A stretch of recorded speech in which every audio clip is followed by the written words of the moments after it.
So what did having Ubisoft Motion Pictures involved with the film since day one bring to the movie that gamers can really appreciate? Well, I guess it's their universe. They created it, so you know they're very protective of it, and they're very proud of it, and they care enormously about it. And I think they were also very keen to see it as something different from the game. They were really curious to sort of see it as a movie with new characters and new locations.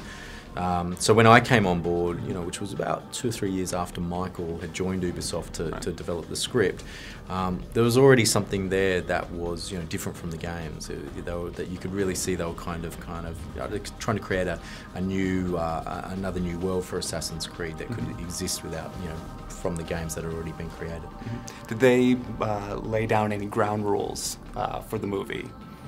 Yeah, I think there were discussions about, look, these are the iconic things within the games. I think the ideas of genetic memory and the animus, and sort of an origin story, in regards to a present-day character understanding and learning and evolving through the film into an assassin was really important to them.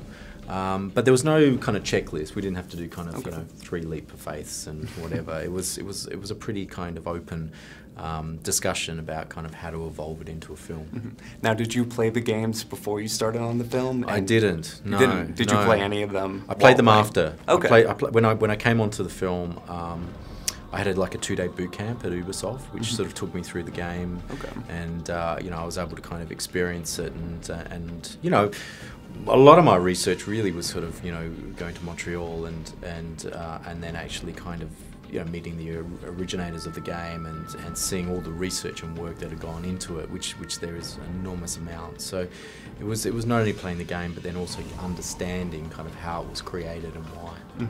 Now, was there any challenges creating a movie, a linear story for such a big open game? Yeah, it is. I mean, it's the complexity of how you sort of put in there the war between Templars and Assassins and free will and order, and then how you kind of tell this origin story of a man who kind of connects to what's in his blood, and that things like intuition and instinct are actually kind of unwoken skills, that have been kind of evolved by the lives that have come before you. All those ideas are pretty kind of heady, but fortunately we're able to kind of find a way to structurally allow it to exist within the rules and the concepts of the game, but kind of I guess introduce this new character in Callum Lynch. Now, this movie's laid the groundwork for the Assassin's Creed film franchise. What time period would you like to visit next? Sorry. Well, it's interesting, someone picked up the other day that I was interested in the Cold War, and it was more of a flippant kind of comment about what history excites me. I don't know, I think it's the beauty about it is you can go back to any kind of time. You have to be very careful about where Michael can go back to and how he can exist within that time period and world and culture. So I don't know, we'll have to kind of wait and see. Hopefully we can get to do another one and then choose one.